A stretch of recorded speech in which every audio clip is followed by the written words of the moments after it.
love you back. You folks are great. Thanks for sticking around. Let me be clear on one thing. Blue lives matter, police lives matter, cops' lives matter.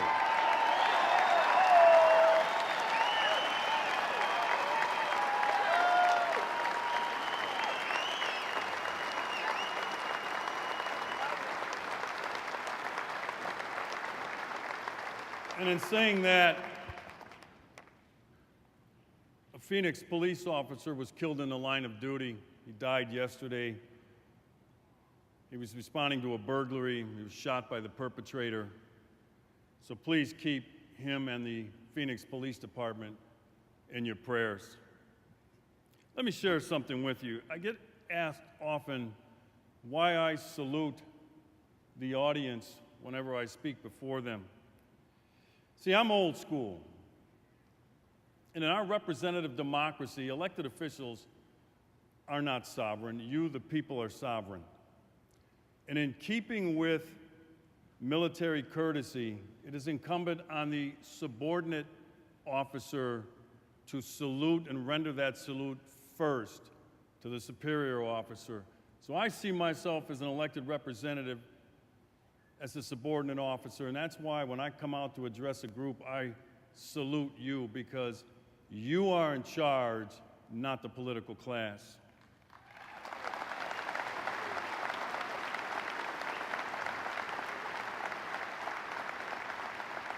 As my good friend Sean Hannity is fond of saying, let not your hearts be troubled, for in 244 days and a little less than 10 hours, Barack Obama will exit the White House for the very last time.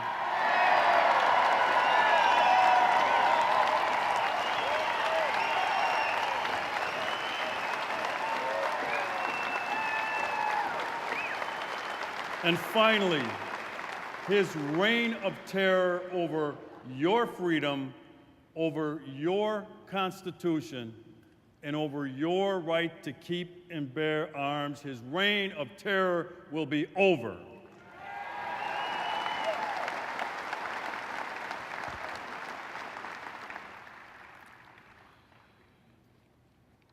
Very few topics in our human discourse spark as much emotion, passion, or vilification as the subject of guns in America. Now ask yourselves why. Why is the Second Amendment treated like the bastard child of the Bill of Rights by academia, the liberal mainstream media, and liberals in the political establishment? It's not about reducing mass murders, suicides, or street-level violence. Heck, it isn't really even about gun control, folks. It's about power, political power. It's all about government control over our lives.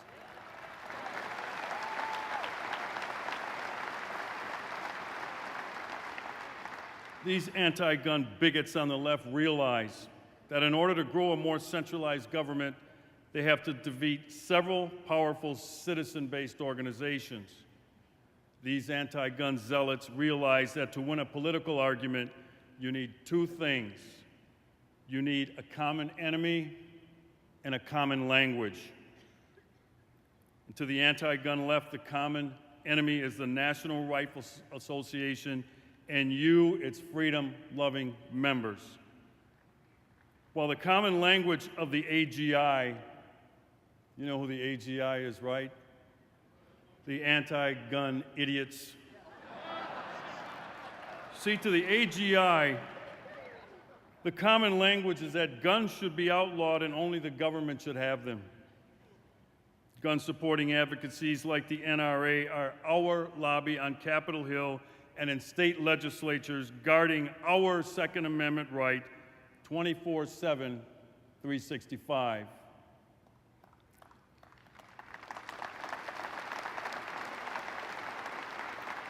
You see, in politics, if you're not part of a special interest group or if you don't have a powerful lobby, you can't get a seat at the table of power to participate in discussions. As sheriff, I took an oath to uphold and defend the United States Constitution, all of it.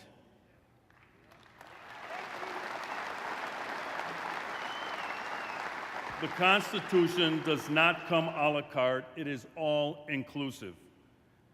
When we start down that road of picking apart the Constitution to fit a certain leftist political agenda, we are headed toward a very dark place called government tyranny.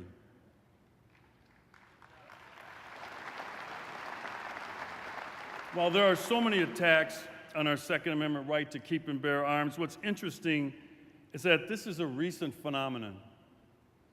For most of our nearly 240 years as a constitutional republic, the right to keep and bear arms was never seriously questioned.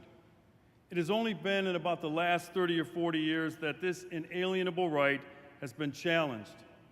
We have been conditioned by freedom-loathing gun haters away from gun ownership and even gun possession.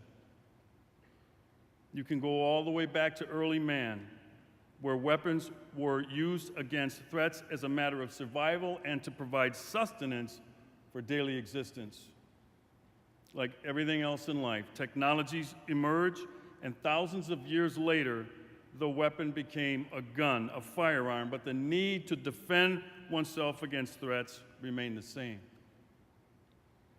In 1775, here in the New World, a group of renegades we call the Founding Fathers, the framers of the Constitution, understood the threat posed by a strong central government. So they created this idea of self-rule around a document that strictly limits the power of government and places the power with you, the people, the individual, and the states.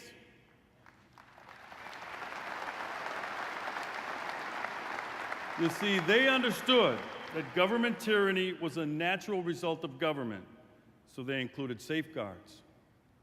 They knew that only an armed citizenry could keep government in check. Patriot Thomas Paine said it best. He said that arms discourage and keep the invader and plunderer in awe. And they preserve order in this world as well as property. He went on to say that horrid mischief would ensue were the law-abiding deprived of the right to use them. Folks, it's a historical truism that in the 20th century, Nazi Germany's use of firearm registration laws to confiscate weapons from Jews rendered them defenseless from attacks. And Switzerland's tradition of ensuring that every man was armed with military weapons kept at home, ready to organize as a militia of total resistance, played a significant role in dissuading a Nazi invasion during World War II. And then there is the issue of the right of the people to keep and bear arms for self-defense. This, as you know, is a natural right. Survival is the first law of nature because man has an inherent desire to survive. Sometimes that means fighting off criminal predators. Don't be misled by phony sloganeering like common sense gun legislation or smart guns. There is nothing smart about what they are up to, as you and I both know, that none of this crap will reduce violence, suicides, or mass shootings.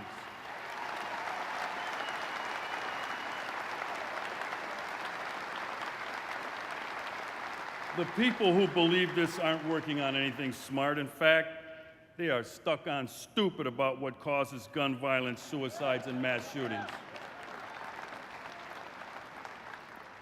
Ben Franklin said, "We are all born ignorant, but one must work hard to remain stupid." When he said that, he had to have this gun-grabbing group in mind. Let's look at an instance of government tyranny that occurred not that long ago. Let's visit the issue of slavery that included my ancestors. Slavery is government tyranny. Government knows all too well that the first step to enslaving people is to disarm them. One of the hallmarks of slavery was that it was illegal to arm slaves or for slaves to possess weapons. Why? So that the slaves could not defend themselves during escape or against mob violence and lynchings. You see, the 13th Amendment only freed the slaves on paper.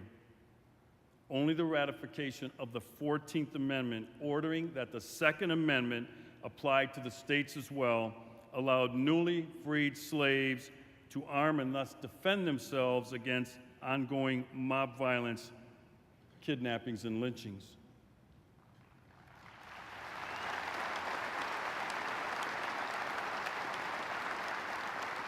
Folks, my ancestors fought hard and shed blood for the right to keep and bear arms for self-defense, and I am not going to cede that right back to the federal government or any level of government for that matter, and neither should you.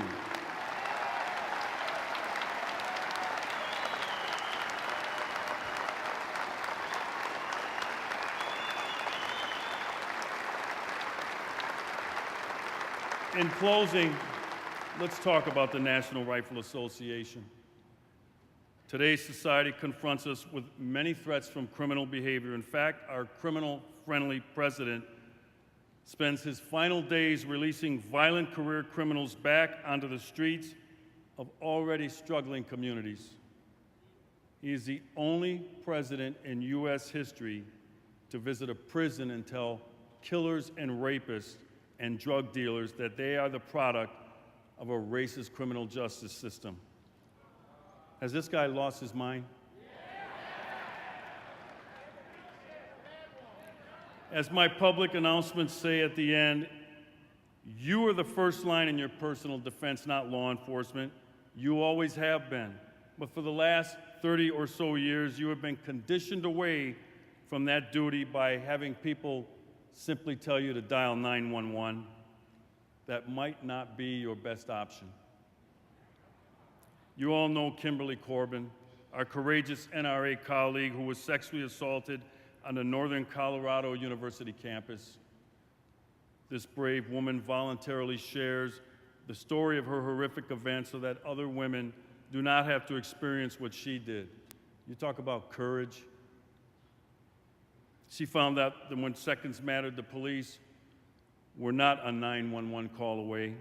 She also learned that the only person safe in a gun-free zone like a college campus is the criminal. She knows that law-abiding people have been disarmed in these gun-free zones by their government. Don't ever let anybody tell you to outsource your safety to the government. Defend yourselves in ways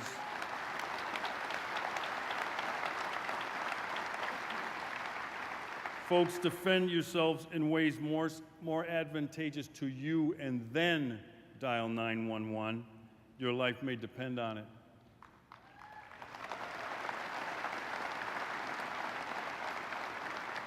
Handle that firearm, practice and become proficient with it. Know its capabilities and its limitations. Take time to learn the safe handling and storing of the weapon. A gun in the hands of law-abiding citizens is not a threat to society at large. It is a threat only to the criminal.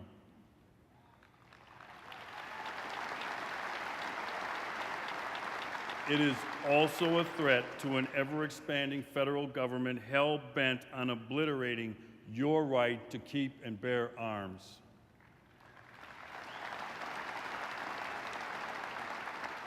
So here's what we need to do. We need to band together with the NRA and every gun-supporting lobby in America and pressure this GOP-controlled Congress to make it priority legislation to pass federal concealed carry license reciprocity in the United States of America.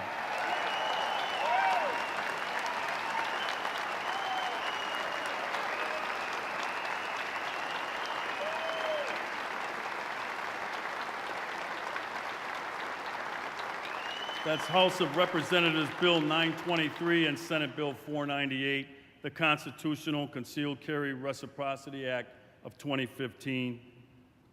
We have 40 GOP senators who have co-sponsored the legislation, but it languishes in a black hole in Congress, while a few misguided senators instead have made a bill that gives criminals expanded rights under the so-called criminal justice and sentencing reform a priority piece of legislation. That is not what we, the people, sent them to Washington to do.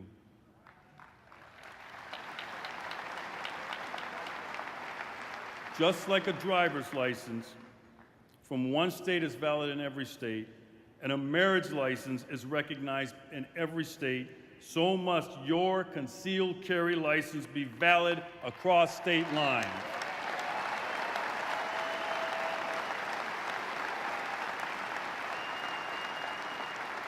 Think about this for a second. No other constitutional protection ends at the border of your state of residence. And think about this. Driving and marriage are not even constitutional rights. It is unconstitutional and unreasonable for someone to have to know the intricacies of concealed carry laws in differing states. In other words, you can be valid in one state, drive through another, and be in violation of the law. This is insane, and it has to be fixed now.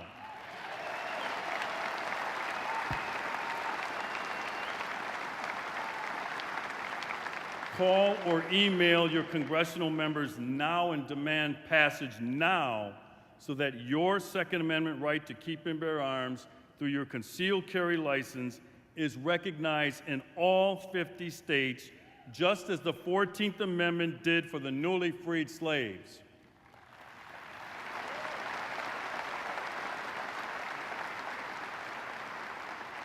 I challenge people at the end of every public safety message I put out on Milwaukee radio. These ads end with a call to action. I ask, can I count on you?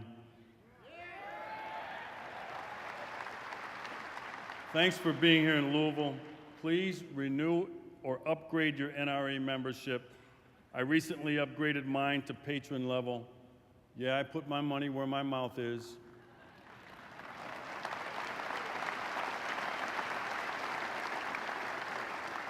Do it here.